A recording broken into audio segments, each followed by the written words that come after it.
nama kampungnya.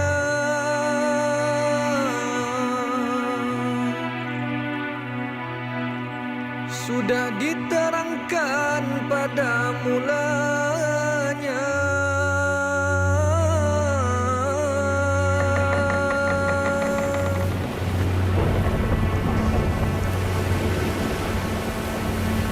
Di tepi sungai Martapura letaknya.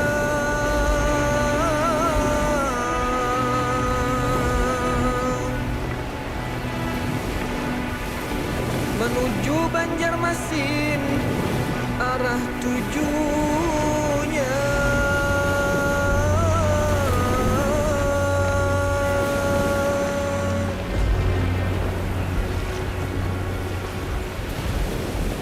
Syiar Islam membahana. Doa dan tekad juang kalahkan halangan. Badai topan, bergunung-gunung ombak bukan lagi ancaman. Hanya puja-puji kepada Sang Halim, dilantunkan hamba-hambanya.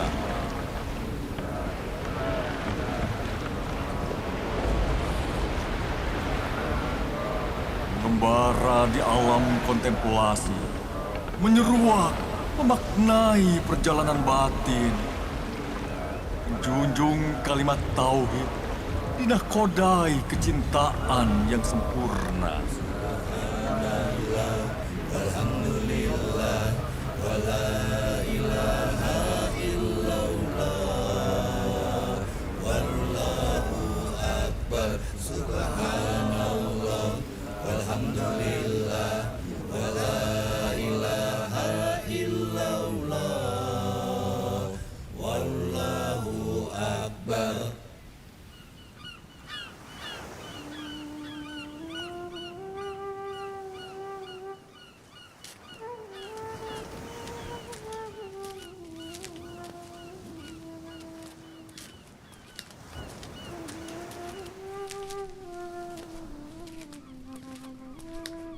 Selamat datang di tanah Betawi. Tanah di mana banyak masjid yang dibangun oleh wali-wali Allah. Masya Allah, rasa syukur yang tak terhingga saudara-saudaraku. Abdul Somad Al-Falembani, Daud Al-Fatani, yang mau jauh-jauh meninggalkan tanah airnya sendiri demi mengantarkan kami sampai ke tanah Betawi. Sebelum Syekh Muhammad Arsad dan Abdul Wahab bertolak ke tanah Banjar. Sungguh berat nian rasanya melepas sahabat sekalian yang telah suka duka menuntut ilmu bersama selama ini. Kita telah berikrar akan menjadi cahaya, menyikap tabir dari kegelapan menuju terang. Hanya amanah yang kita emban dari menuntut ilmu di tanah suci yang membuat kita harus berpisah. Demi membesarkan syiar di tanah air kita masing-masing, demi tegaknya cahaya Islam. Ayo Syekh.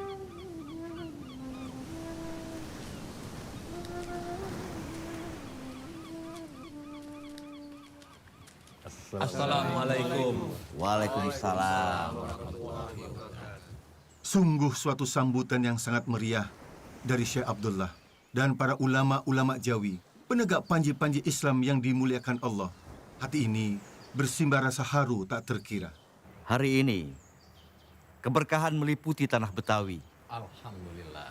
Atas kehadiran ulama-ulama Al-Mukarram dari tanah Haramain yang dicintai Allah beserta malaikat penghuni langit. Mari masuk.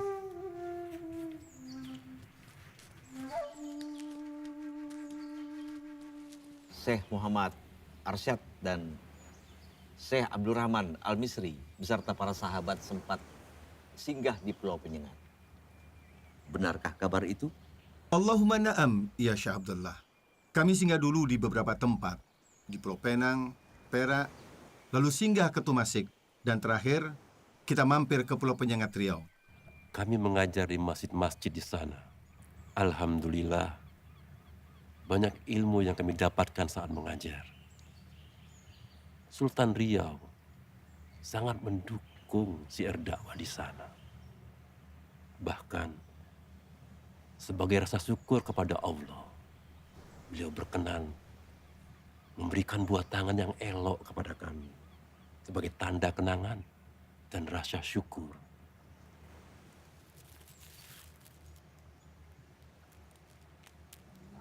Masya Allah. Alhamdulillah. Permisi.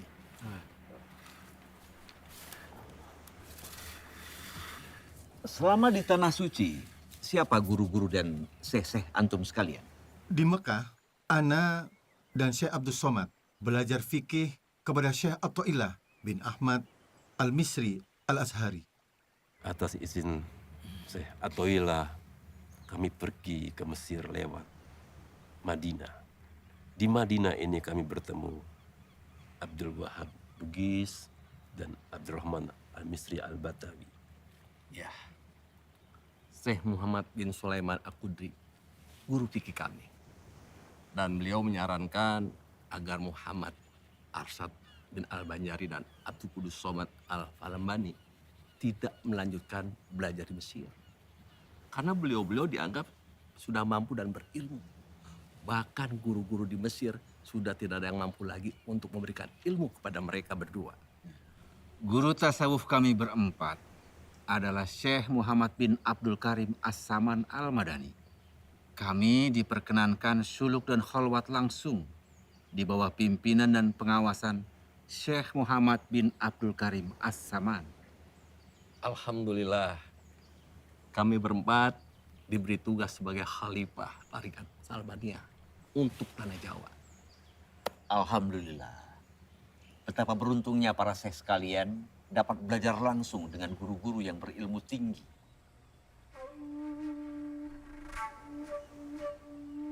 Masjid ini kurang tepat arah kiblatnya. Berita yang Ana dengar tentang banyak arah kiblat di tanah Betawi yang tidak tepat tampaknya benar.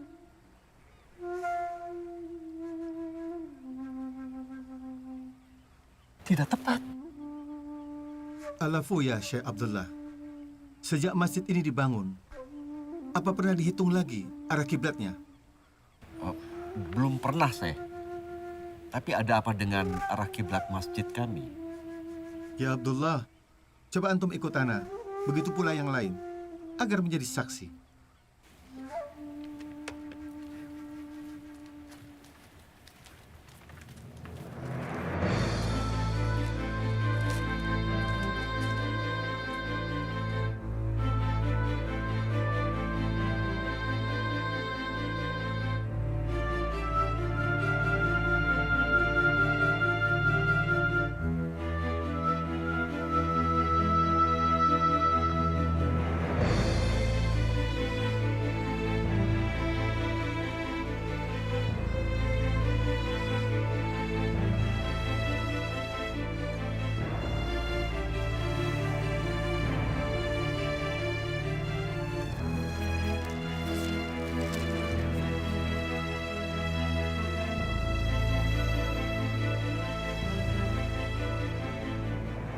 Salah satu titik sudut segitiga bola trigonometri ini adalah letak kota Mekah.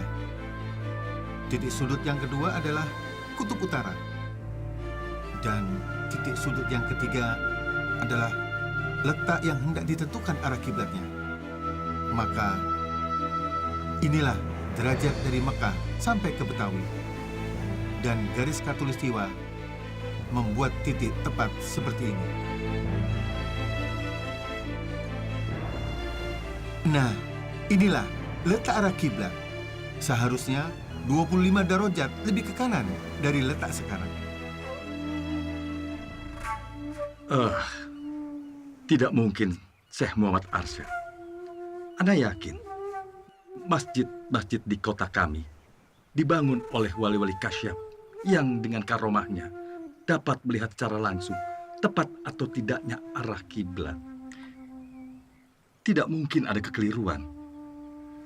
Oleh sebab itu, dilarang untuk mengubahnya.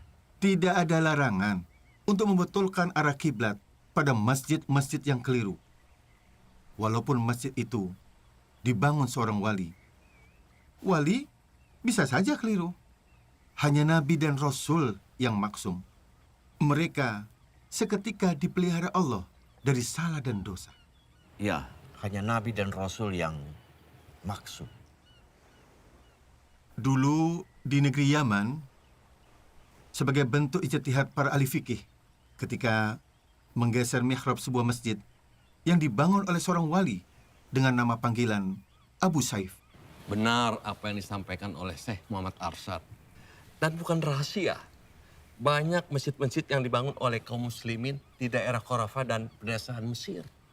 Dan kemudian difatwakan oleh ulama wajib untuk digeser. Fakta-fakta yang terjadi menggambarkan bahwa tidak ada larangan mengubah arah kiblat sebuah masjid.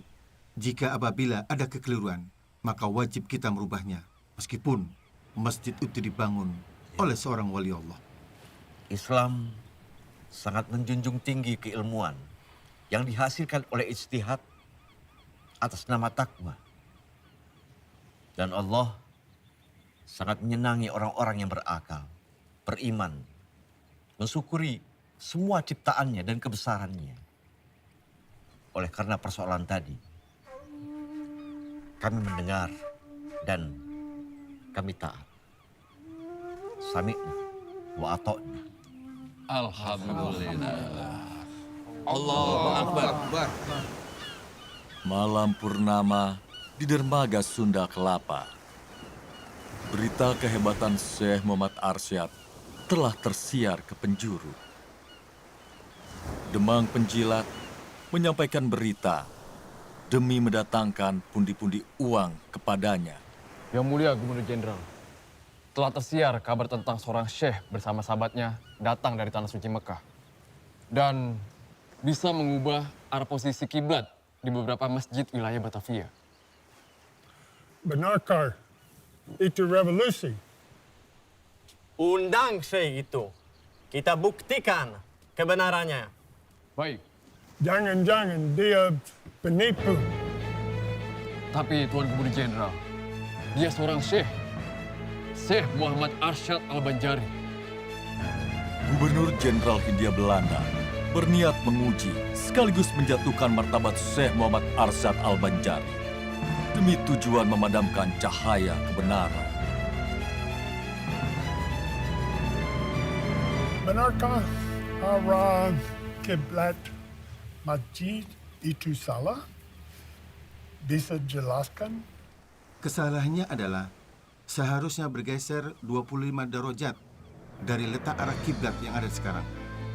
Dengan menentukan letak lintang dan bujur Mekah, maka letak derajat berada di 21 derajat, 20 radian, 67 derajat, 0 radian. Kami menghitung menggunakan tongkat istiwa. Dengan perhitungan 3 titik sudut segitiga bola trigonometri ke arah Mekah. Adapun untuk perhitungan titik 0 derajat bujur, bukanlah menggunakan patokan Greenwich London, tapi seharusnya berpatokan pada Jazairul Khalidat Asbahni. Adapun bintang kutub tidak selalu dapat dilihat pada setiap negeri yang terletak di garis khatulistiwa. Demikian juga di negara yang berada di sebelah selatan khatulistiwa, seperti Banjar dan Jawa. Maka pada negeri-negeri itu tidak dapat bintang kutub dijadikan dalil untuk menentukan arah kiblat. Namun, ujung pedoman selalu menunjukkan ke arah utara. Kebetulan searah dengan posisi keberadaan bintang kutub utara berada.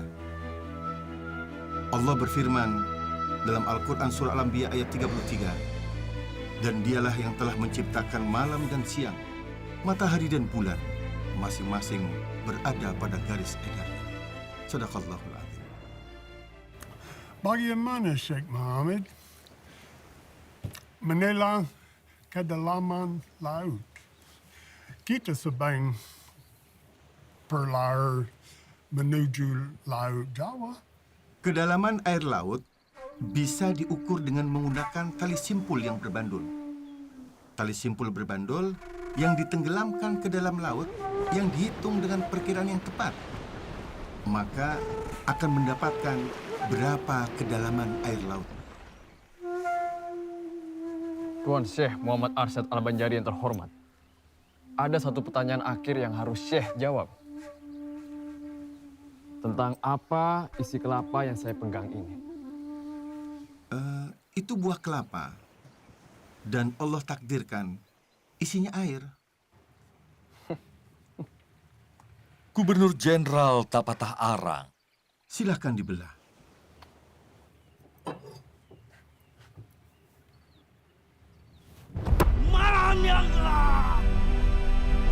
Malam purnama menjadi saksi kelicikan Demang atas restu sang gubernur. Siasat jahat bersekutu dengan iblis dijalankan demi mempermalukan Syekh Muhammad Arsyad Al-Banjari.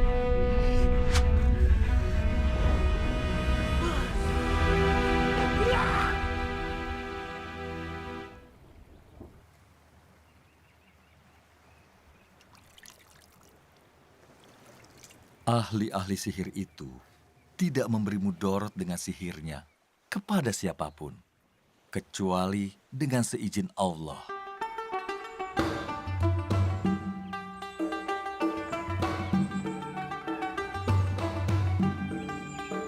Kejayaan Kesultanan Banjar di bawah pimpinan Pangeran Hatta Dilaga yang bergelar Sultan Tahmidullah II menjadikan bumi Banjar sebagai pusat perdagangan komoditas. Lada hitam, madu, rotan, emas, intan, damar, hingga kulit binatang. Pemimpin-pemimpin wilayah di Kesultanan Banjar bekerja keras memakmurkan warganya atas petunjuk Sultan Tahmidullah II. Wahai rakyat Banua Banjar, dan sanaku barataan, Allah Subhanahu wa Ta'ala mengutus kekasihnya Muhammad Sallallahu Alaihi Wasallam dengan membawa ayat-ayat suci Al-Quranul Karim yang mengajarkan akhlakul karimah kepada kita semua. Dan insya Allah akan membawa kita ke jannah, membawa kita ke surga. Di tengah-tengah kita hadir Syekh Muhammad Arsyad Al-Banjari.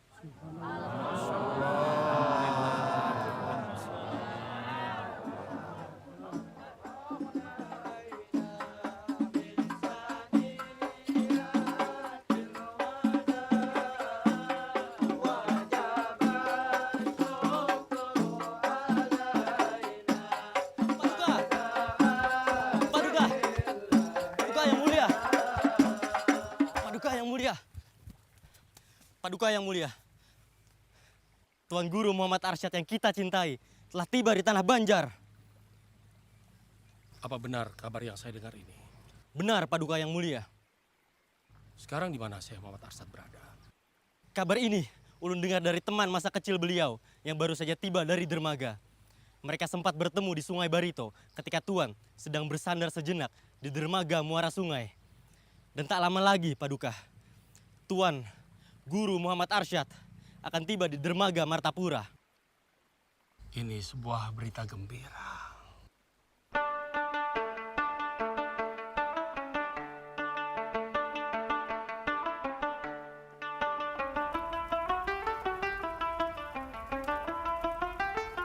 Assalamualaikum.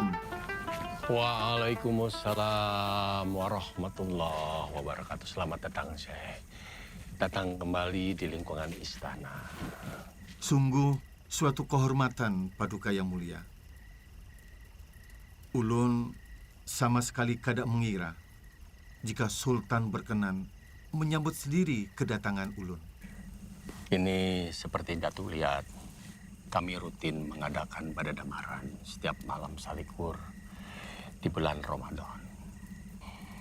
Begini, Datuk, memerlukan ulama berilmu untuk membimbing umat mengenal Allah dan mencintai Islam sebagai pedoman hidupnya. Karena itu,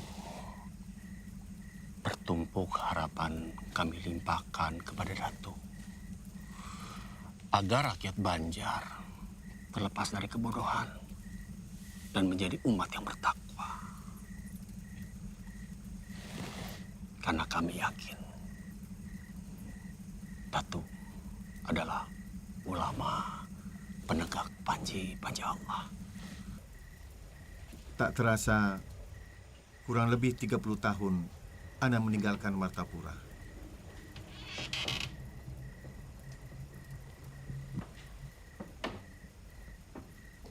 Assalamualaikum. Assalamualaikum. Waalaikumsalam. Abah, ini Syarifah. Syarifah? Syarifah anakku? Iya, ini Syarifah, Abah. Dekat sini, nak.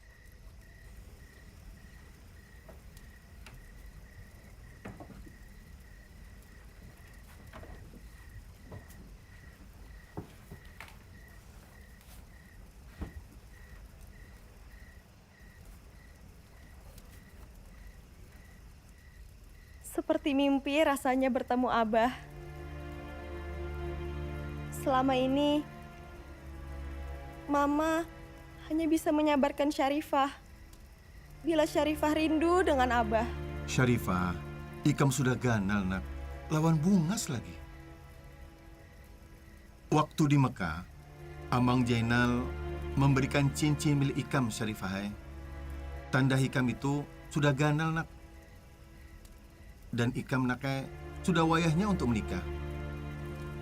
Abah, Ulun sudah dinikahkan dengan seseorang oleh Sultan. Ini Usman, suami Ulun. Mohon restu Abah untuk pernikahan kami. Abah juga sudah menikahkan Ikam, Syarifah, lawan Syekh Abdul Wahab di Mekah. Atas dasar Wali Mujibir. Wali Mujibir itu adalah orang yang berhak menikahkan perempuan yang ada di dalam kekuasaannya tanpa izin dan ridho dari perempuan tersebut. Dalam hal ini, Syarifah adalah anak kandung Abah Muhammad Arsyad. Hadanglah, ada satu cara untuk menangani masalah ini. Kita lihat siapa yang lebih dahulu menikah lawan Syarifah, apakah Abdul Wahab atau Usman? Abah akan menggunakan dengan cara menghitung ilmu falak. Siapa yang terhitung lebih awal tanggal pernikahannya, maka dia yang sah menikah dengan Syarifah putriku. Dan keputusan ini harus diterima oleh semua pihak dengan hati ikhlas. Apapun hasilnya, aku menerimanya dengan ikhlas. Begitu pula Ulun, Abah. Ulun terima saja takdir dari Allah, Abah.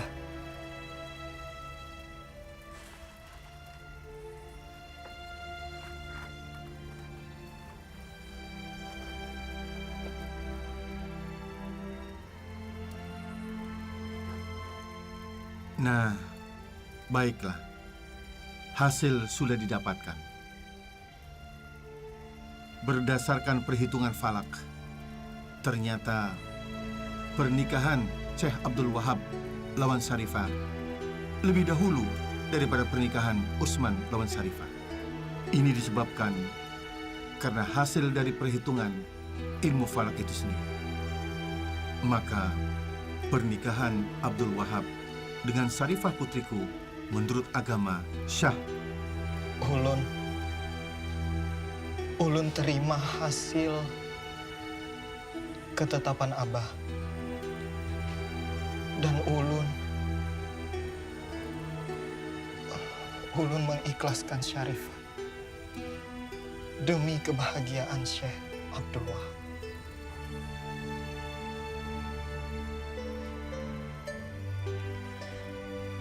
Syarifah menerima keputusan Abah. Karena itu sudah kehendak Allah.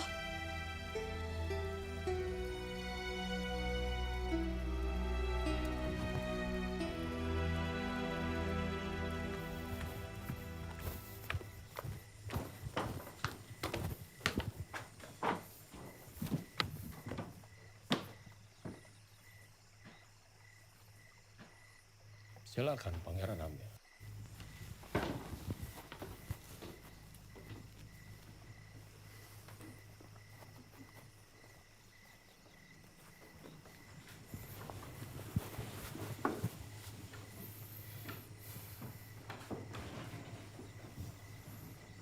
Sudah saatnya Paman Pangeran Natadilaga menyerahkan kesultanan padaku untuk menjalankan pemerintahan Kesultanan Banjar. Pangeran Amir, takdir Allah sudah ditentukan. Aku Pangeran Natadilaga yang sekarang bergelar Sultan Tahmidullah II telah membangun peradaban negeri Banjar hingga maju seperti sekarang ini. Apabila negeri Banjar dijalankan oleh orang yang salah, maka Kesultanan Banjar akan hancur dalam waktu singkat. Itu hanya alasan Paman. Lalu bagaimana dengan wasiat abah kami? Sultan Muhammad Aliuddin Aminullah yang mewasiatkan bahwa tahta akan diturunkan pada anak-anaknya. Dan kami semua sudah pantas menduduki tahta itu, Paman.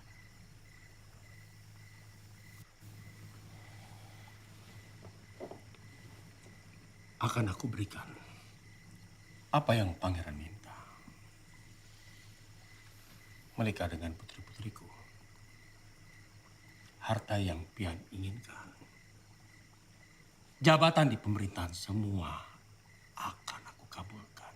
Tapi masalah tahta tidak akan aku serahkan. Aku pemegang penuh kekuasaan di Kesultanan Banjar. Aku pemimpin yang diangkat atas berkat Allah.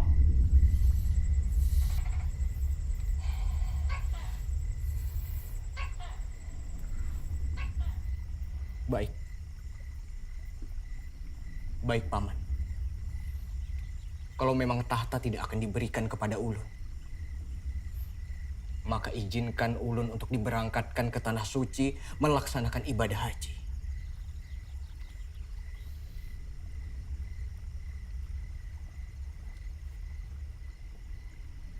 Cita-cita yang sungguh mulia, Pangeran Amir. Aku akan kabulkan keinginan Pangeran. Segala biaya dan perlengkapan akan ditanggung Kesultanan Banjar.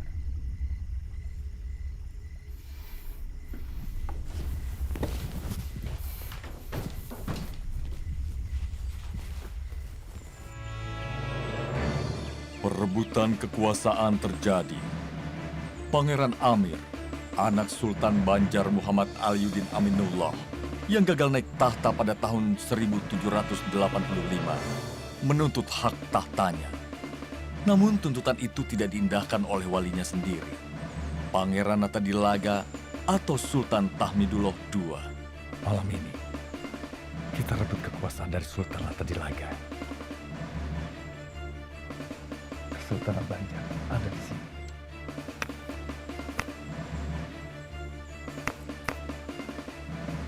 Dia dijaga oleh Pak Penjuru.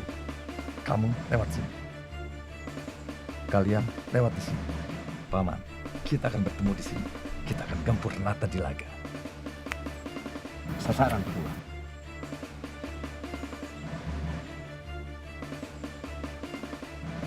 Mari kita berangkat.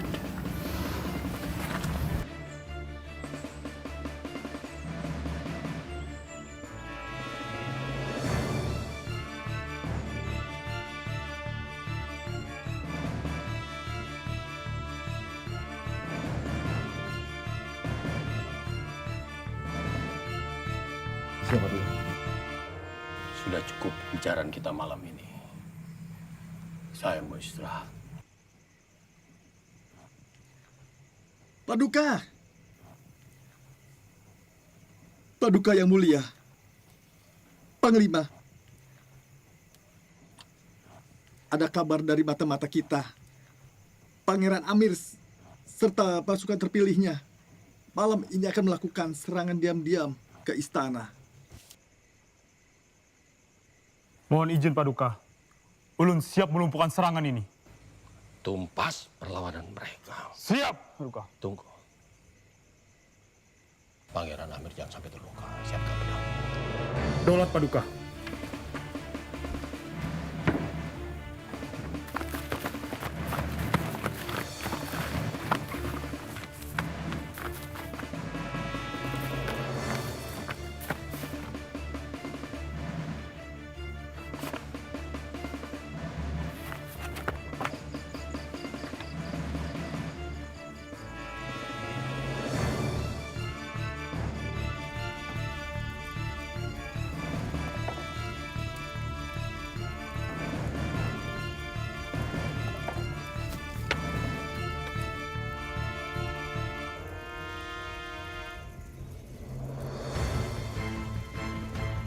Abah kada mau umpat campur urusan tahta antara keluarga kesultanan. Masalah tahta adalah masalah rumit. Kedua belah pihak punya keinginan untuk berkuasa. Tugas Abah hanya mengembangkan agama Islam bagi masyarakat Banjar. Ini lebih penting bagi Abah daripada ikut masalah perebutan tahta.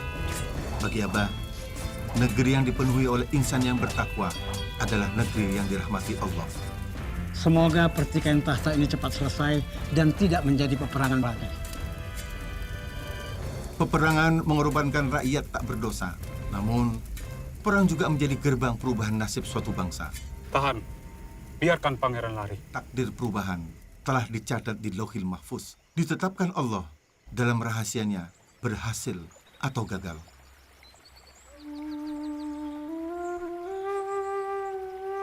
Sejak kecil, Muhammad Arsyad telah dianugerahi berbagai bakat.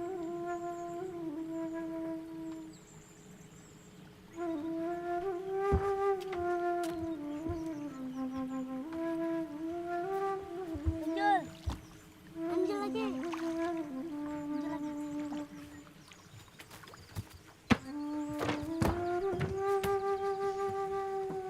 Paduka Sultan, ini yang membuat lukisan itu.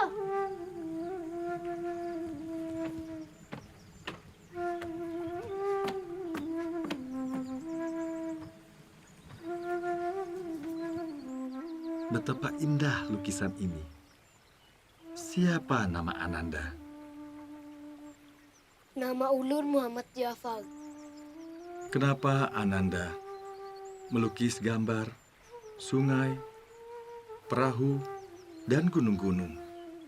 Di sekitar lukisan, gambar, lafaz Allah. Allah menciptakan semuanya. Gambar sungai mengalirkan air supaya perahu-perahu bisa berjalan di atasnya. Kalau gunung itu tinggi, ujungnya runcing. Bentuknya seperti perahu terbalik. Kalau gunung tidak bisa terbalik, maka sebaliknya. Cerdas nian, Ananda. Masih kecil, namun pikirannya dalam seperti orang dewasa. Begitu pula lukisan, kaligrafi, sangat indah. Paduka, Ananda ini seperti Galuh. Kelak dibuka menjadi intan bernilai tinggi. Dia sungguh dianugerahi setumpuk bakat. Anak ini akan kubawa ke istana untuk dididik. Cari orang tuanya.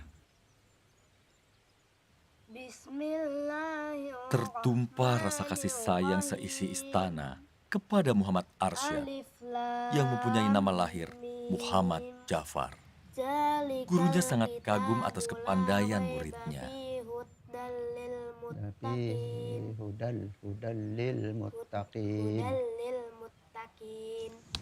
Akhlak, budi pekerti yang lemah lembut, dan sikap gemar menolong membuat teman-temannya menjadikan Arsyad sebagai tauladan mereka. Sat, ayo main logonya.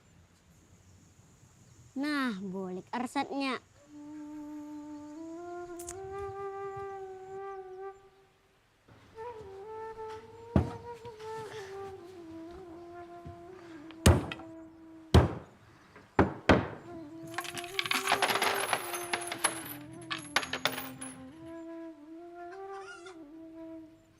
Assalamualaikum, Kai.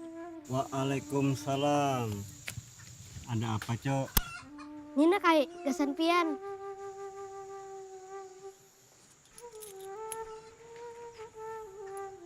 Terima kasih, Cula. Nggih, sama-sama. Nun permisi dulu lah.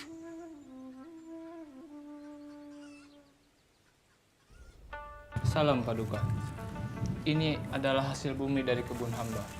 Sebagai rasa syukur, hamba berikan kepada Paduka. Alhamdulillah, tanah Banjar subur. Salam Paduka.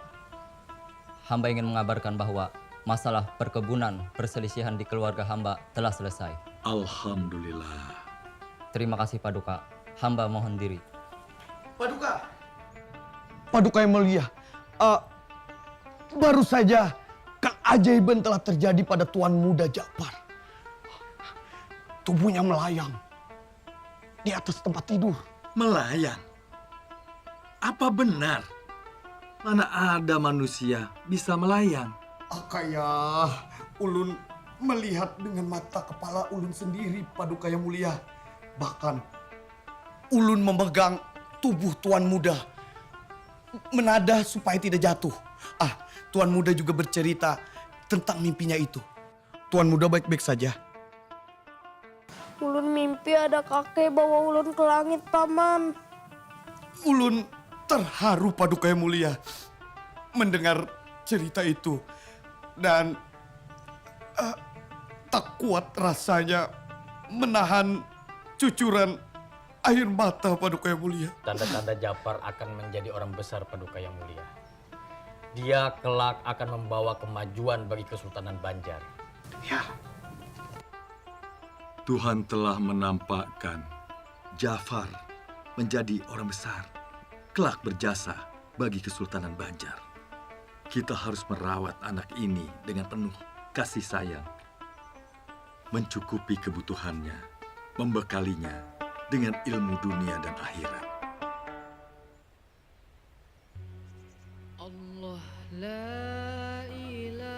Ulun Muhammad Arsyad. Pian Burungai akan ulun rawat dengan kasih sayang. Masa remaja Muhammad Arsyad dilalui pada saat Sultan Hamidullah, berlanjut ke masa Sultan Tamjidillah berkuasa.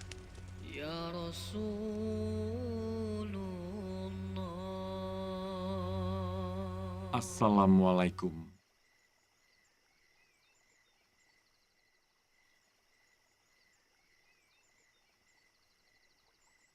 Ananda Arsyad, usiamu sudah pantas untuk menikah. Ada seorang perempuan yang saleha yang saya pilih untuk mendampingi Ananda. Supaya hidup Ananda tenang, tak kalah menuntut ilmu. Ngaran perempuan saleha itu adalah Bajut.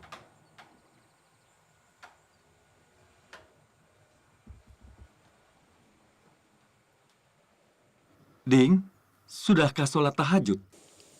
Baru saja selesai, Kanda.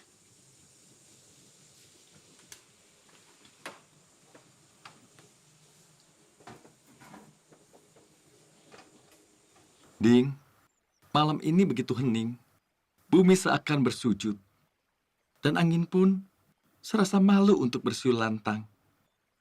Apakah malam ini malam Lailatul Qadar? Bahkan, biasanya malam diramaikan dengan senandung nyanyian jangkrik. Kali ini, sunyi senyap, Kanda. Semoga anak kita lahir dalam keadaan sehat, Dinda. Menjadi anak soleh dan soleha. Berbakti kepada orang tua dan agamanya. Dan semoga kelak menjadi ulama penegak panji-panji Allah. Amin, Kanda. Semoga Allah berkenan mengabulkan, Kanda. Malam ini, Allah menunjukkan hidayahnya kepada Kanda. Ada tekad kuat di hati untuk menuntut ilmu ke tanah Haramain. Kanda, Dinda memerlukan Kanda untuk menemani kelahiran anak yang kita dambakan bersama. Tapi bakti diri kepada Allah lebih utama. Dinda ikhlas melepas Kanda. Jadikanlah Dinda pendamping Kanda dalam syiar Islam. Waktu berpisah tak dapat ditunda. Air mata pun tak bisa ungkapkan rasa.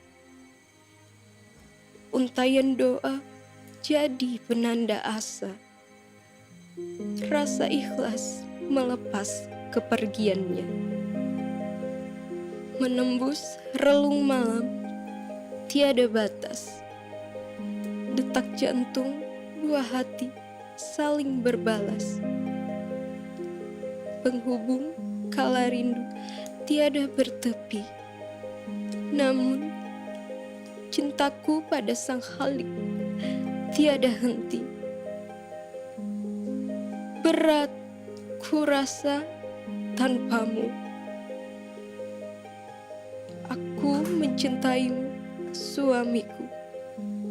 Namun Haramain telah menunggumu. Ya Allah, pemilik segala kerajaan, anugerahilah ilmu dari tanah Haramain. Anak keturunanku menjadi ulama-ulama yang tangguh dan berilmu demi syiar kalimat tauhid di tanah Banjar. Cita-cita yang mulia anak Nda Arsad. Kurestui niat Ananda. Kesultanan Banjar memerlukan ulama-ulama pembimbing umat. Kesultanan akan maju di bidang keagamaan dan ilmu pengetahuan. Islam menjadi kemaslahatan bagi rakyat Banjar. Muhammad Arsyad Muda menuntut ilmu agama dan pengetahuan umum di Mekah selama 30 tahun. Di Mekah, karena kecerdasannya, Muhammad Arsyad diberi izin untuk mengajar di Masjidil Haram. Ia mendapat sebutan syekh atau seorang ulama dengan keilmuan agama Islam yang tinggi. Di tiap sisi wilayah tempat kita membangun madrasah, kita doakan mudah-mudahan tempat ini selalu terjaga dari kekuatan jahat yang merusak. Di mana ada kebaikan bersemi, di situ kejahatan tak akan diam.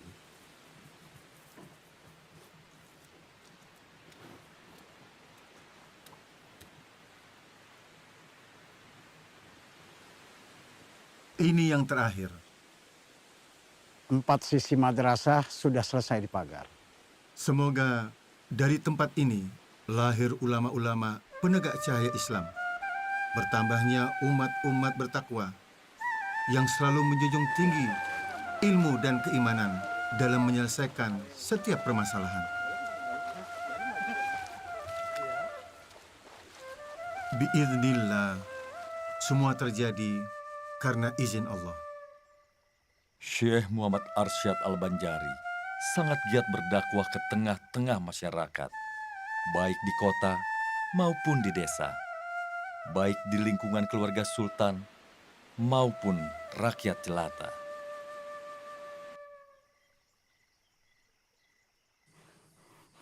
Dasar binahong. Seberatan rencana Unda jadi kacau. Unda sudah hendak membangun rumah judi lawan gelanggang besaung ayam. Ini gara-gara dibangun madrasah di kampung dalam pagar. Jadi kacau. Jamu. Apa hebatnya agama? Apabila Sultan Banjar tolak menyerang ke pasir, kita serang juga secara mendadak. Ayo Pak. Aku. Sabar Bauntonglah. Assalamualaikum. Ada apa loh? Guru, anak ulun lawan ulun kelaparan. Kan ada makanan di rumah. Laki ulun kada mau begawi. Hanya asik lawan amalan-amalannya. Ulun kada tahu lagi harus kayak apa, Guru. Ulun minta tolong pian, Guru. Kawalah pian menyadarkan laki ulun.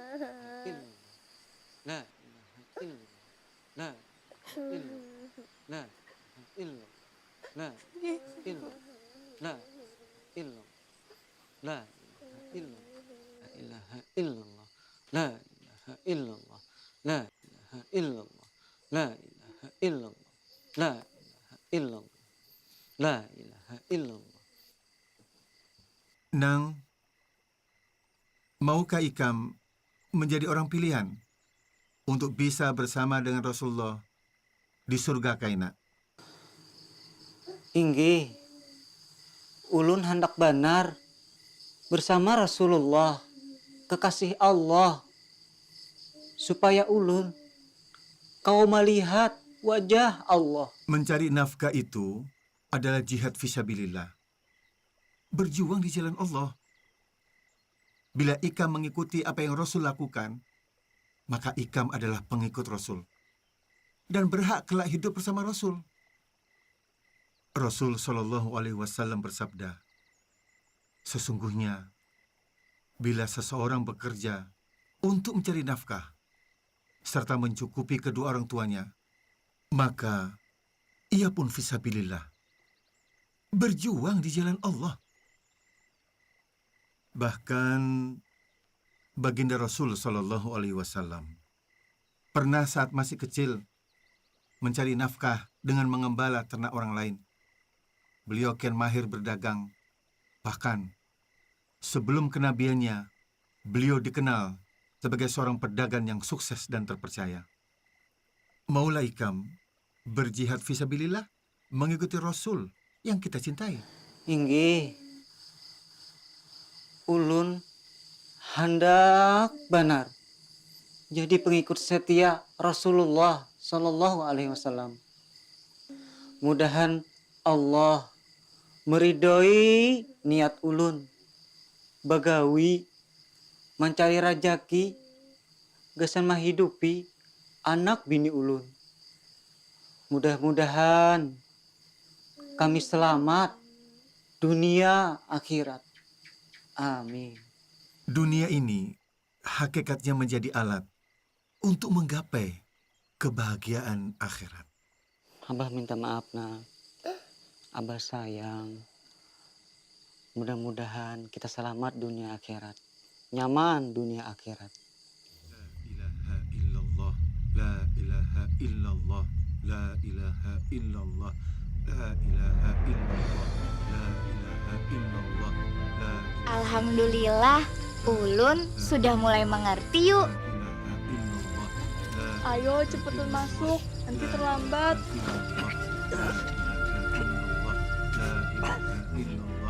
La ilaha illallah, la ilaha illallah, la ilaha illallah. Doa-doa perlindungan dan zikir pengagungan kepada Allah menjadi benteng dari kejahatan yang mengintai.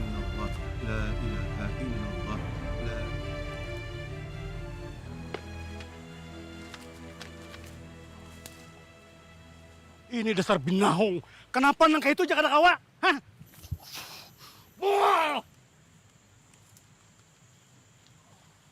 Sudah dipadahi. Kenapa? Kada pintar nih. Sudah aku padahi, bakar bila perlu.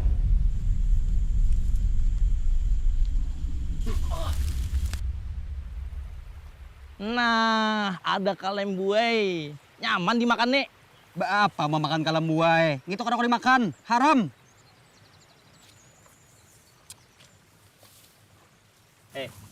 Kalem buai itu halal dimakan. Nah, kalem buai itu haram. Nah, dari mana dasarnya ikam nih? Bungo dipelihara. Mau kamu nyambati bungo? Ngaranya kalem buai itu pasti haram sudah. Nah, melawan kah? Assalamualaikum. Waalaikumsalam. Tuan Guru, hati boleh panas, kepala harus tetap dingin. Bubuh nikam jangan saling menyakiti lah. Berdebat boleh aja, tapi jangan emosi, lantas lepas kendali.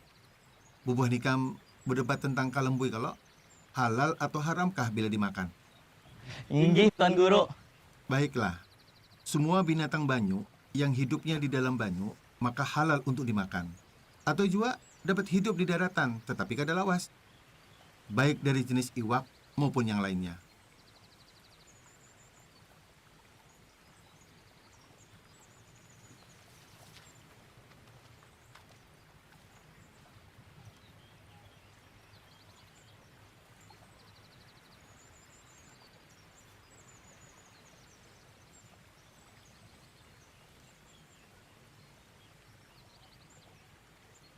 Haram memakan kalomboy. Karena apa? Karena berdasarkan kaya apa hidupnya, bisa hidup lawas di banyu atau lawas di darat. Amun haleleng halal Japang dimakan, karena hidupnya lawas di banyu.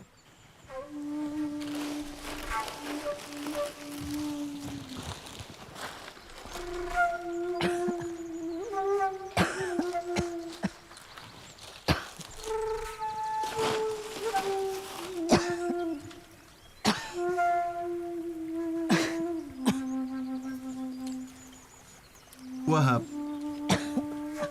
Iya, Pak. Tolong Pang dan Isidin. Iya, Pak. Assalamualaikum. Waalaikumsalam. Nini kerja sendiri? Inggih, Datu. Laki ulun lagi garing banget. Sampai kada kobo bangun. Dan ulun sudah mulai kada kuat. Anak Nini? Kedua anak ulun tulak merantau. Sampai ini kada simbulikan. Nini tinggal di mana? Di kampung sebelah, Datu. Kada jauh pada sini. Boleh kami antar? Terima kasih, Datu.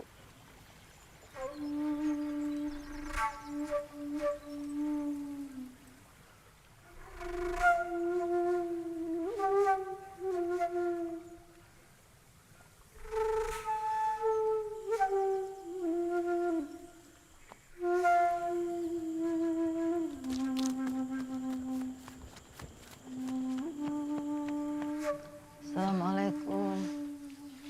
Silakan masuk, Datu. Ayo. Silakan duduk, Pak Tuan Guru.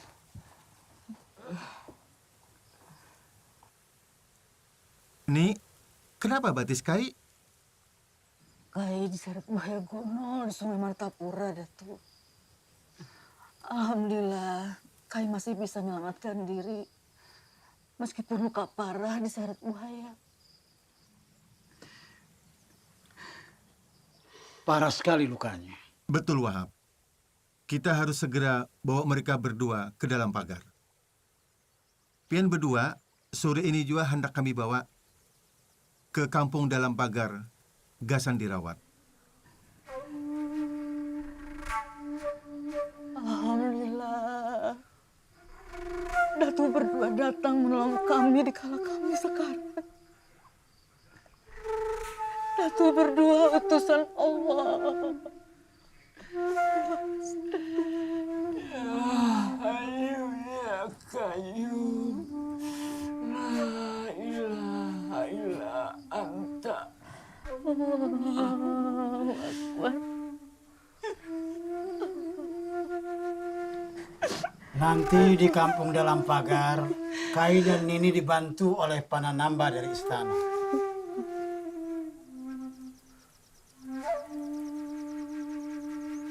Abah, sepertinya banyak sekali persoalan di kampung dalam pagar ini yang harus dibenahi. Harus ada hukum fikih yang mengaturnya. Tuan Guru, tolonglah kami, Tuan Guru, tolong kami. Jenazah yang kami makamkan itu keluar dari liang lahat.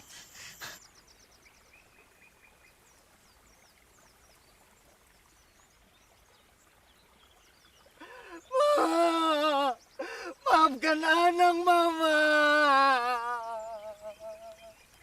Tanah di wilayah Banjar memang banyak berjenis rawa atau tanah gambut. Ketika curah hujan tinggi, maka dengan mudah mayat keluar dari dalam kubur. Mudah rusak, bahkan banyak dimakan hewan buas. Betul Tuan Guru. Kemarin ada jenazah yang dimakan binatang buas. Sudah kami kafani dan kami makamkan lagi. Tapi kemarin naik lagi dan jasadnya rusak parah. Bahkan ada jenazah perempuan yang auratnya terbuka. Katulahan, kita semua akan ketulahan. Arwah-arwah ini sebentar lagi murka dan gentayangan mencari korban. Jangan imani tahayul, bisikan iblis itu. Sebaiknya mayat yang sudah dikafani ditempatkan di dalam tabela agar jasadnya kada hancur. Banua Banjar ini kebanyakan tanahnya rawa dan tanahnya juga gambut. Berbeda di Arab atau di Timur Tengah yang pada umumnya tidak ada rawa dan tidak ada gambut. Maka pemakaian tabela hukumnya wajib di sini. Betul Tuan Guru. Kata Abah yang pernah ke tanah Arab, di sana hanya ada padang pasir. Keadaan alam yang berbeda yang membuat hukum fikih menyesuaikan diri dengan masalah yang dihadapinya. Makruh lagi bid'ah menanam mayat di dalam tabela. Tiada makruh bahkan wajib karena uzur. Seperti tanah berair atau rupui atau mayat perempuan yang tidak ada muhrim atau takut akan binatang buas yang mengorek ke tanah kubur itu.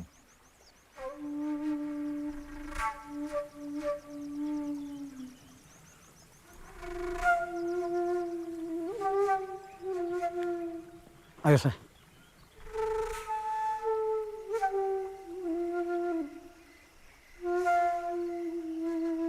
Daun ini sangat berkhasiat mencegah luka kayu yang makin parah dan membusuk. Daun ini ulun campur dengan ramuan buatan yang dapat dengan cepat mampu mengeringkan luka. Padi, Padi, Padi, ampun, Padi, Padi, Padi, Padi. Ini ramuan dari tanah Hindi, Datuk. Pengobatan daun kelor ini sudah ada sejak bahari kala. Ulun terima kasih banyak. Pian mau mengobati ulun. Paduka yang mulia, alhamdulillah, Kesultanan yang Paduka pimpin sangat maju perekonomiannya. Pembangunan terjadi di mana-mana. Pengajaran Islam maju pesat. Mengaji dan membaca tulis Arab Melayu semakin membumi. Rakyat Banjar semakin mengenal tentang tauhid dan fikih. Pengajaran ilmu nahwu dan sorof yang diajarkan guru-guru dalam bahasa Arab memudahkan santri-santri bisa membaca dan memahami kitab-kitab berbahasa Arab, insya Allah. Dari pesantren kampung dalam pagar ini, bermunculan para mubalik, ulama, guru agama, serta orang alim. Insya Allah.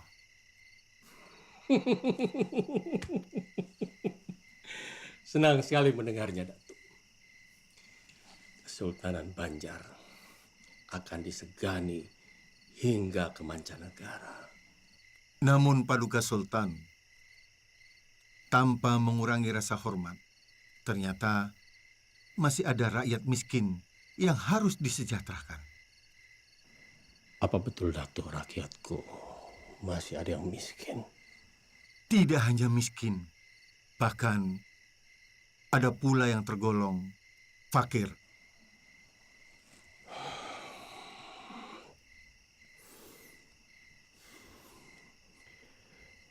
Kemiskinan adalah cermin dari kegagalan suatu negeri. Aku sebagai penguasa Kesultanan Banjar tidak akan membiarkan hal ini akan terjadi. Anugerah amanah dari Allah sebagai Khalifah Kesultanan, maka aku akan sejahterakan negeri ini secara merata.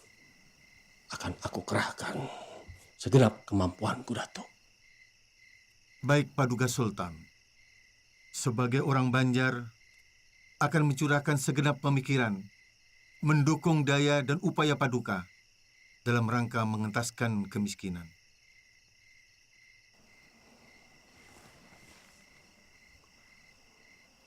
Datu punya saran. Rakyat fakir miskin. Untuk yang masih kuat mencari nafkah, kita beri kail yang mulia. Sedangkan yang tidak mampu bekerja, seperti orang lumpuh, buta, jompo, diberikan bantuan yang sifatnya rutin, sehingga kebutuhan mereka tercukupi dan layak. Melalui penyaluran zakat harta, diberikan dalam bentuk modal usaha ataupun modal kerja, bukan lagi bahan pokok yang habis dimakan. Sebuah terobosan yang bijak dan tepat guna, Datu. Khalifah Umar ibnu Khattab menyatakan, pemberian zakat hendaknya bisa mengurangi kemiskinan, sekalipun dengan memberikan 100 ekor unta.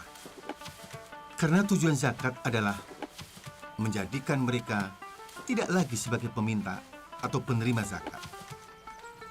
Itulah hakikat dari mensejahterakan kehidupan umat. Islam tidak hanya membangun peradaban dunia, tapi juga menyelamatkan kehidupan rohi. Bagi fakir miskin yang tidak mempunyai kemampuan untuk berusaha, maka atas izin sultan, ia bisa dibelikan semisal kebun, di mana kebun itu bisa disewakan atau bisa dikelola sendiri, yang hasilnya bisa untuk mencukupi keperluan hidupnya sampai kadar umur rata-rata manusia. Sedangkan bagi fakir miskin yang mampu bekerja, penyaluran zakatnya diutamakan berbentuk alat yang sesuai dengan kemampuan mereka. Buruh tukang, kita belikan alat pertukangan. Buruh tani, kita belikan alat pertanian. Bagi fakir miskin yang mempunyai keahlian tertentu, maka atas izin sultan, ia dibelikan alat atau sarana yang bisa dipergunakan untuk mencari nafkah. Meskipun alat yang dibutuhkan itu lebih dari satu macam, maka ia bisa dibelikan semisal kebun untuk menutupi kekurangannya. Kurang lebih seperti itulah paduka sultan. Bagi fakir miskin yang mempunyai keterampilan berdagang, maka ia diberi modal sesuai dengan keperluannya, meskipun itu banyak. Jika hasil dari usahanya itu belum mencukupi, maka ia boleh menerima zakat lagi. Baik, Datu. Aku sebagai penguasa Kesultanan Banjar sangat mendukung masalah zakat ini. Aku tugaskan Datu untuk mengelola zakat demi sebesar-besarnya kemakmuran rakyat Banjar. Selain pendapatan pajak dari Kesultanan Banjar sendiri,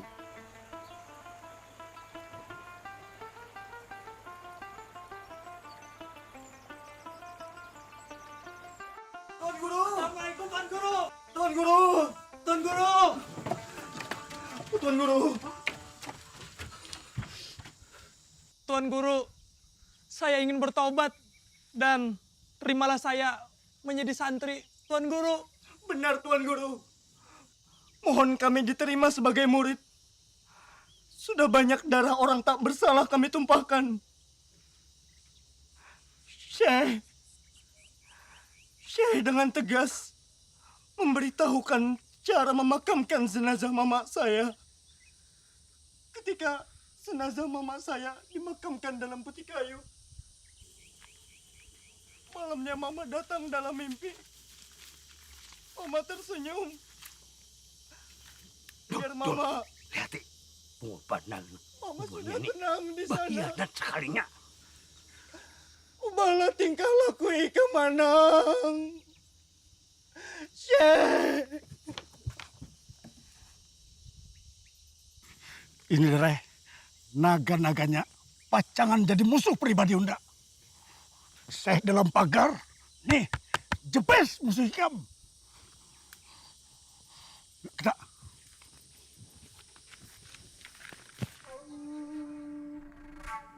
Abdul Wahab Abah baru saja membuat tanda sudetan sungai untuk membuat sungai buatan guna mengatur pasang surutnya air, mengairi sawah-sawah yang kering, menjadikan alat lalu lalang perahu. Ini semua dapat menghidupkan perekonomian di wilayah Banjar. Sudetan ini mempermudah pedagang-pedagang untuk datang dari mana saja dan berniaga di Martapura. Sistem pengairan sebagai bagian dari kebudayaan leluhur yang dikenal oleh masyarakat Banjar. Ada berbagai ragam bentuknya. Ada anjir, andil, tahta, syaka, dan antasan. Lalu sudetan yang Abah lakukan ini apa namanya? Handil, saluran kedua yang bermuara pada sungai. Kita bisa kerahkan para santri untuk melebarkan sungai lebih dari 30 meter dengan kedalaman 7 hingga 10 meter. Kita mulai kerjakan awal kemarau, semoga selesai di musim hujan. Sistem pengendali banjir berlaku sistem pasang surut yang mempertemukan Sungai Martapura dari Pegunungan Meratus dan Pegunungan Pamatun, sehingga jadilah anak sungai yang dapat mengalirkan air membelah Sungai Martapura dan Sungai Tuan. Kemudian anak sungai itu disempurnakan sehingga berfungsilah sebagai irigasi yang dapat mengatur jalannya air. Dan diperoleh lahan yang dulunya tidak subur menjadi lahan yang subur. Hingga tanaman yang mereka tanam bisa panen dengan hasil yang mengembirakan. Dan perekonomian masyarakat Banjar akan tumbuh dengan baik.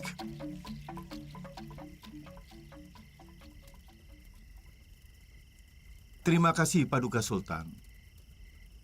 Biarkan bendahara yang membagikan secara langsung di bawah pengawasan kita. Ya, aku ingin menyaksikan rakyatku sejahtera. Tidak ada lagi kata miskin. Sudah unda padahi, kacaukan dalam pagar. Bila perlu, bakar madrasahnya. Kada pintar, itu aja kada kau matasi. La ilaha illallah, la ilaha illallah. La ilaha illallah. La ilaha illallah. La ilaha illallah. La ilaha illallah. La ilaha Awas! illallah. Kada tolong jebes. Hadangi nyawa. La ilaha illallah. Hadangi!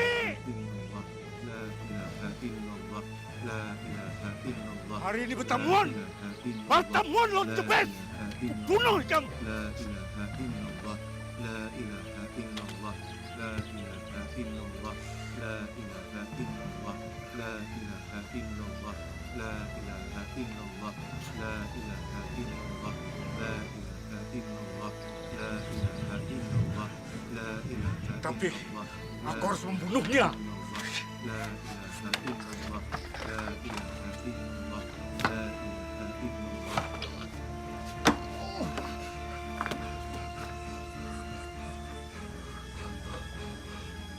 Bertobatlah sebelum waktumu habis.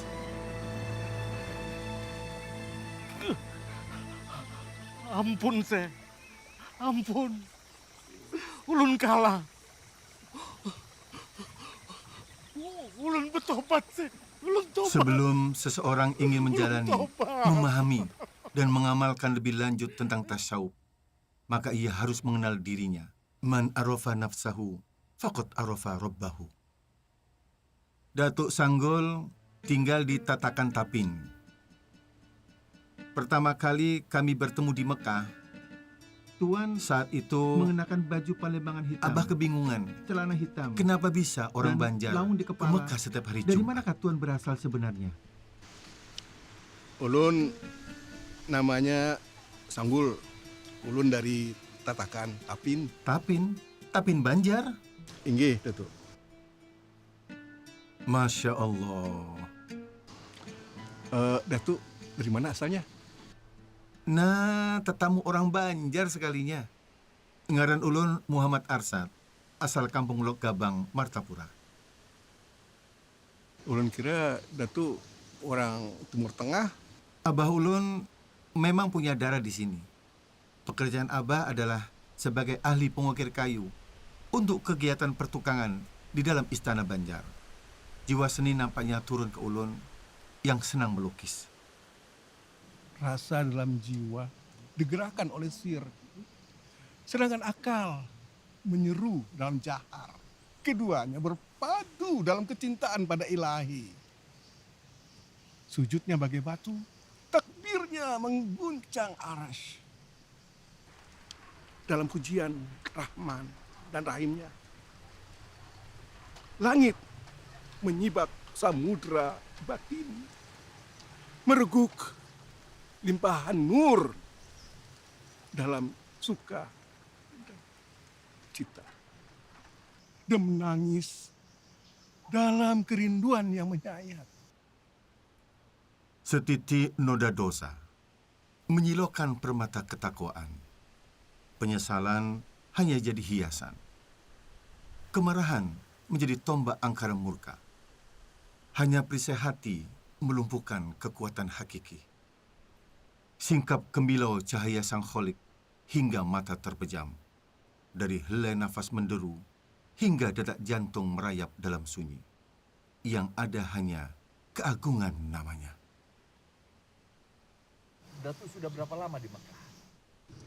Ulun kemari Jumat kemarin. Ulun setiap Jumat kemari untuk bersembahyang. Tapi ke Mekah sangat jauh jaraknya. Mana mungkin? Ulun kada berdusta, Datuk. Baiklah, baiklah. Kalau Datuk Sanggul merasa tidak berbohong, bila pian berbulik lagi ke Mekah, tolong bawakan buah yang sedang musim di Martapura. Ingat, di Jumat depanlah.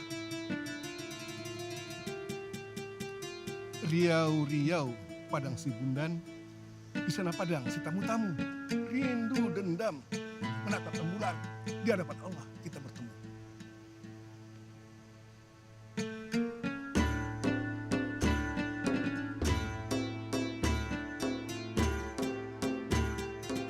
Ya, benar Datuk.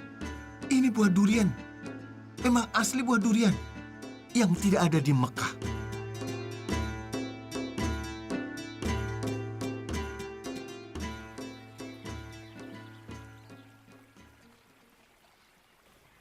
Dar, kita ini dare kawan sekenceng, kawan semuak seliur. Ikam ingatlah kita bahari, mulai lok selong, lok buntar, sampai kita ke Sungai Jingah. Nah, kehendak akulah darlah, kita ini tua sudah dare. Lawan sekira kamu tahu, unda ini sudah bertobat. Nah, jadi unda hendak nyawa bertobat juga. Nah ini. Oh, jadi kayak itulah nyawa lah. Hah? Takutan kah? Lawan nangakan Datu. Apa ngaganya? Arsat. Datu Arsat. Datu dalam pagar kerja. Takutan kah? Hah? Nih nah, abadar. Kan suatu takutan. Dar, unda ini kada pernah takutan dar. Ikam tahu seorang, tapi unda ini sadar. Oh, punya muftinya udah. Punya mufti. Ah, pernah takutan. Punya mufti. Menyuruh udah bertabur. Punya mufti. Punya mufti. Ya.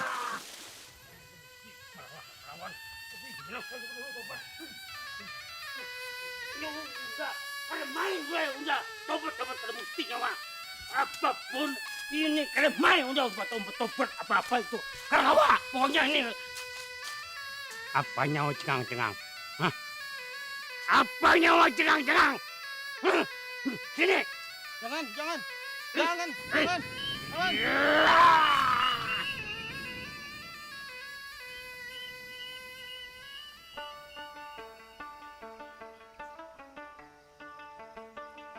Assalamualaikum warahmatullahi wabarakatuh. Waalaikumsalam warahmatullahi wabarakatuh.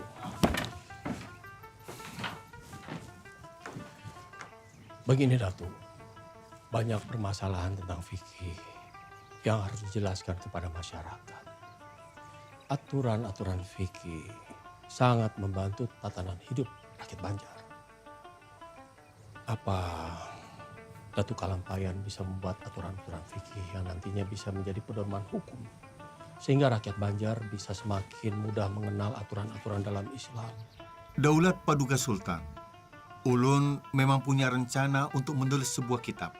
Dan ulun sudah mengumpulkan beberapa masalah yang terjadi di masyarakat Banjar yang akan ulun tulis dalam sebuah kitab.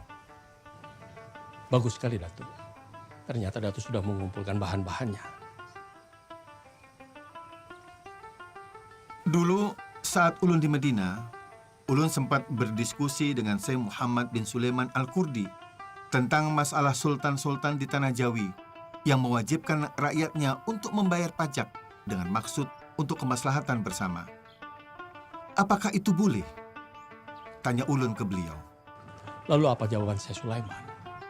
Syekh Sulaiman Al-Kurdi menyatakan, boleh apabila untuk kemaslahatan. Bagi orang-orang yang tidak sholat Jumat dan sholat 5 waktu berjamaah, maka dikenakan denda oleh sultan.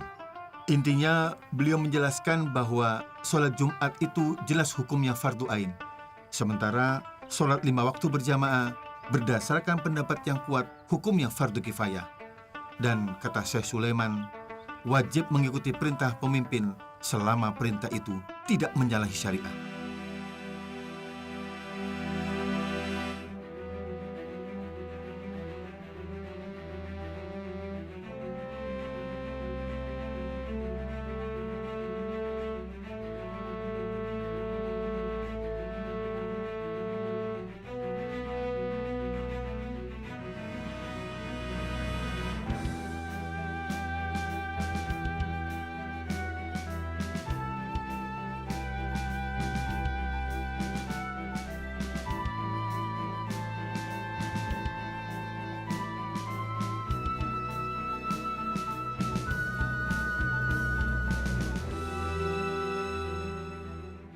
Paduka Sultan, Kitab Sabilal Muhtadin ini adalah untuk kepentingan pelaksanaan hukum Islam di Kesultanan Banjar.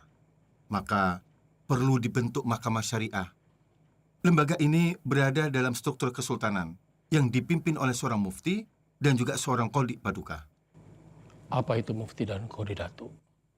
Mufti adalah hakim tertinggi. Posisi mufti berada di bawah sultan. Tugasnya memberikan fatwa dan nasihat kepada sultan. Ia bertanggung jawab mengawasi mahkamah syariah di Kesultanan Banjar. Sedangkan qadhi, ia bertindak sebagai hakim sehari-hari di ibu kota Kesultanan Banjar. Untuk menjalankan lembaga hukum berkaitan dengan aturan-aturan fikih, telah ulun rangkum dalam aturan-aturan fikih dari berbagai aturan fikih yang ada. Ulun himpun dalam sebuah kitab yang ulun beri nama Sabilal Muhtadin. Di dalam kitab yang ulun buat dalam bahasa Arab Melayu ini, bertujuan agar mudah dimengerti orang Banjar. Ada beberapa pokok pikiran ulun sendiri untuk melengkapi dari berbagai aturan-aturan fikih yang ada. Salah satunya dengan kitab Siratal Mustaqim, karya Syekh Nuruddin Ar-Raniri, yang ulun tuangkan juga dalam kitab ini. Kitab ini bermazhab Syafi'i, yang banyak dijadikan rujukan, namun kurang dimengerti orang Banjar, karena menggunakan bahasa Melayu Aceh. Luar biasa, Datuk. Kitab ini memudahkan aturan-aturan agama Islam, makin dimengerti oleh rakyat Banjar. Aku akan menyebarluaskan hingga menjadi rujukan bagi kerajaan-kerajaan Islam lainnya. Karena kitab Sabilal Muhtadin ini isinya sangat lengkap, membahas aturan-aturan hukum Islam dan menggunakan bahasa Melayu. Menurut Datuk, siapa yang pantas duduk menjadi mufti dan qadhi di Kesultanan Banjar? Cucu ulun yang sedang berdakwah pantas menjadi mufti. Namanya Muhammad As'ad Paduka. Sedangkan Abu Su'ud, dia adalah seorang mubaligh dan pantas menjabat sebagai seorang qadhi. Sedangkan ulun juga mengusulkan putra ulun Sihabuddin, Zainuddin, Hasanuddin sebagai khalifah. Kitab yang akan dijadikan undang-undang ini berisi lengkap dengan mahkamah syariahnya dan para pejabat yang akan menjalankannya. Luar biasa jasa Datuk bagi Kesultanan Banjar. La haula wa la quwwata illa billah. Syarat tayamum itu ada 10 perkara. 1. Alat yang dipergunakan tayamum adalah tanah. 2. Tanah yang dipakai itu suci. 3. Tanah yang dipakai bukan tanah mustakmal, yakni yang sudah dipakai untuk kegiatan bersuci yang lainnya. 4. Murni dari campuran. Assalamualaikum warahmatullahi wabarakatuh. Waalaikumsalam warahmatullahi wabarakatuh. Ayuha.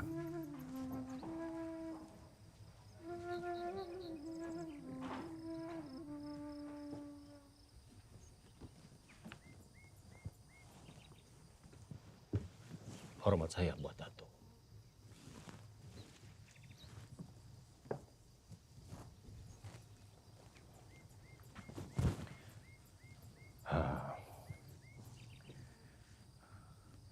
Datuk Harsyad, tampaknya Kesultanan Banjar membutuhkan tempat khusus untuk pendidikan agama Islam.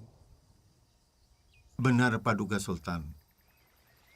Demi perkembangan pengajaran, memang lebih baik ada tempat tertentu. Sehingga orang yang ingin belajar agama Islam, perhatiannya bisa lebih terpusat. Sekaligus memudahkan orang-orang dari wilayah manapun bisa datang ke tempat itu. Apa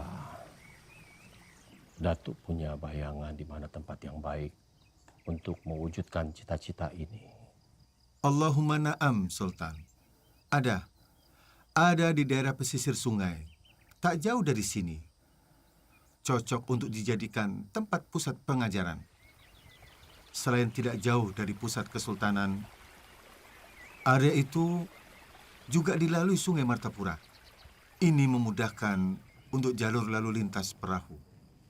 Baik, Datuk. Saya akan berikan tanah Lunggu. Karena Datuk adalah bagian dari keluarga besar Kesultanan Banjar. Di tempat itu akan dibangun rumah untuk Datuk. Dan saya berharap kelak nantinya di tempat itu akan menjadi pusat pengembangan agama Islam di Kesultanan Banjar.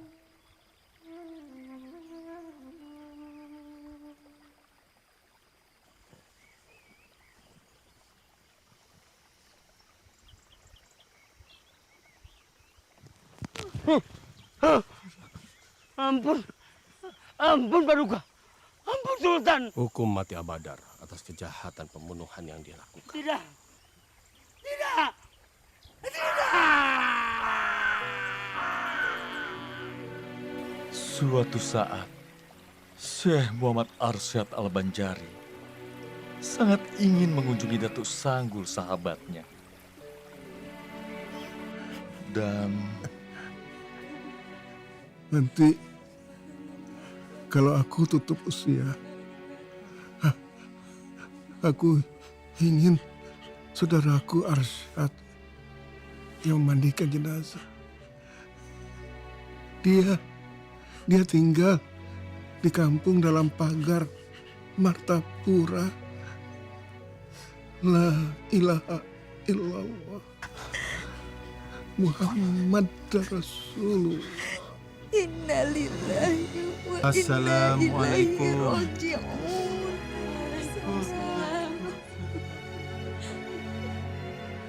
Tarekat Samania sangat menganjurkan mendirikan sholat dan memperbanyak zikir.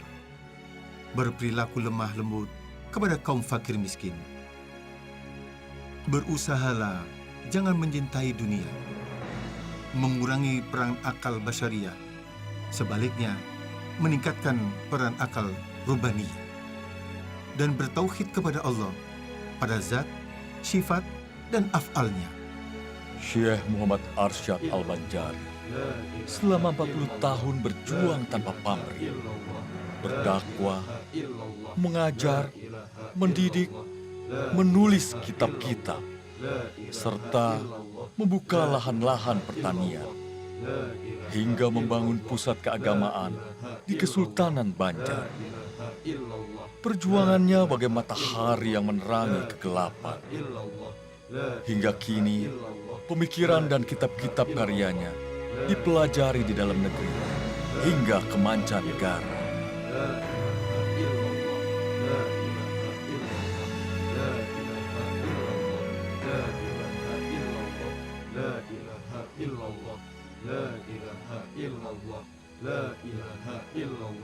La ilaha illallah.